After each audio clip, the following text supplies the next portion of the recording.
In a world hungry for change, nonprofit impact matters more than ever. Yet, you're asked to do more with less. What if you could do more with more? That's the promise of Bloomerang, the giving platform built for purpose. Fundraising, CRM, and volunteer insights are integrated to reveal opportunity and generosity so you can make more connections with more funds raised for more impact. Now, that's more like it. Learn how you can do more with more at bloomerang.com.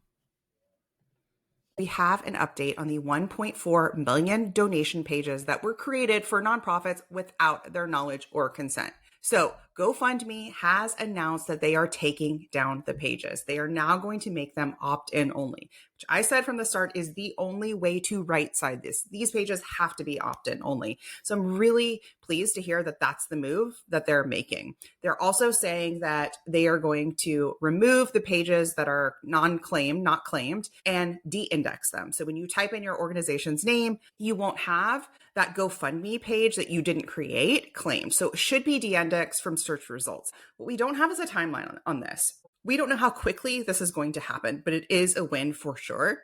I have looked at several nonprofits and I can still see some showing up in like Google search results and things like that. So that's something to keep an eye on for your organization. I'm going to focus on today's episode to really talk about what this saga taught us, right? About advocacy, about consent, about trust, and what I think we need to watch out for in the future.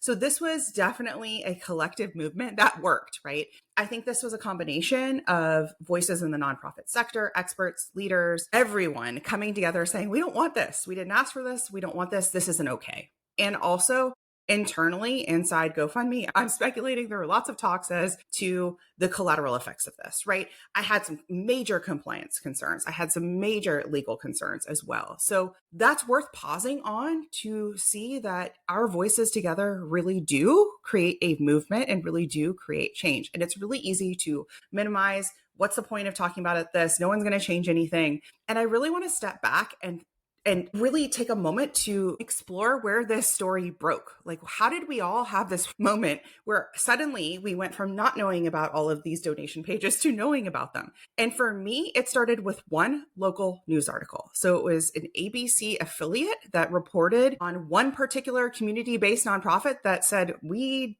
didn't even know this was happening. One story is what's, for me, catapulted this whole movement. I think it's a really good lesson in what we can all do together and like how we can all come together and how that single story really did set off a ripple effect that reached so many thousands, maybe millions of people, of organizations, of stakeholders, of donors, of board members, of constituents, like so many people. So it's easy to think we're too small, no one will care. And yet look at what happened. That ripple effect of one story can move an entire industry. So let's step back and let's talk about trust and ethics and handling donor dollars. The way that I'm thinking about this in the future is, number one, how is this ever a thing that they thought would be okay to do? So I don't want anyone to open a line of credit in my name but me. I don't want anyone to rent a car or lease a car in my name but me. I don't want anyone to dye my hair blue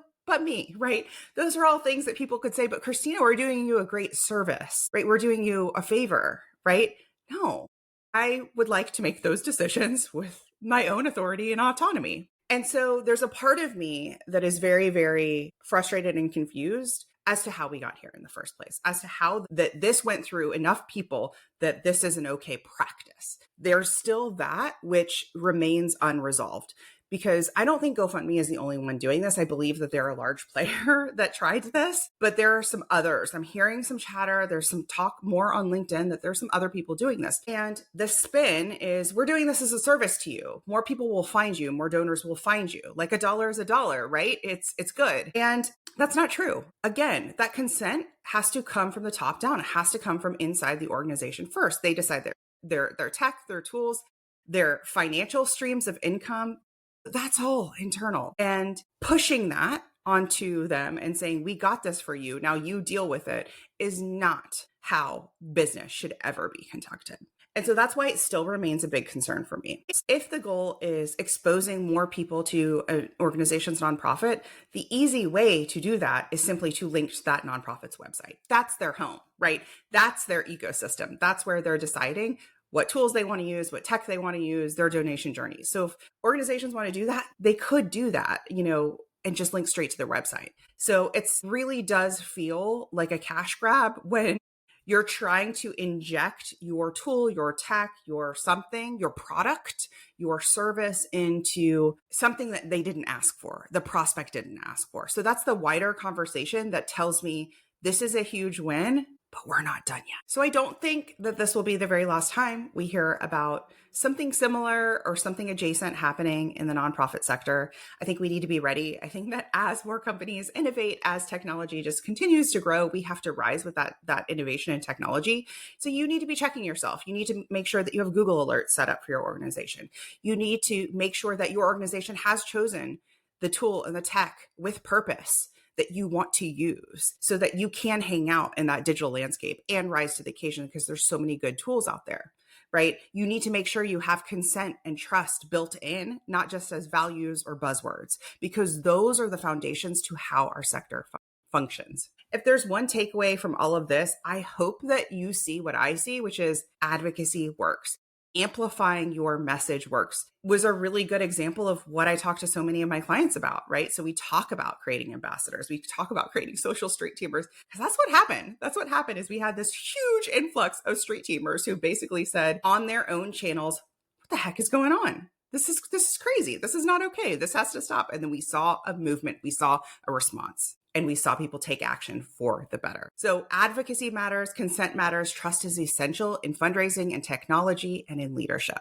So case closed for now, with the asterisk, which is keep an eye on your page, check in with it, and certainly reach out to GoFundMe support if you find that your page isn't how you want it. If you're claiming it, great, customize it, claim it.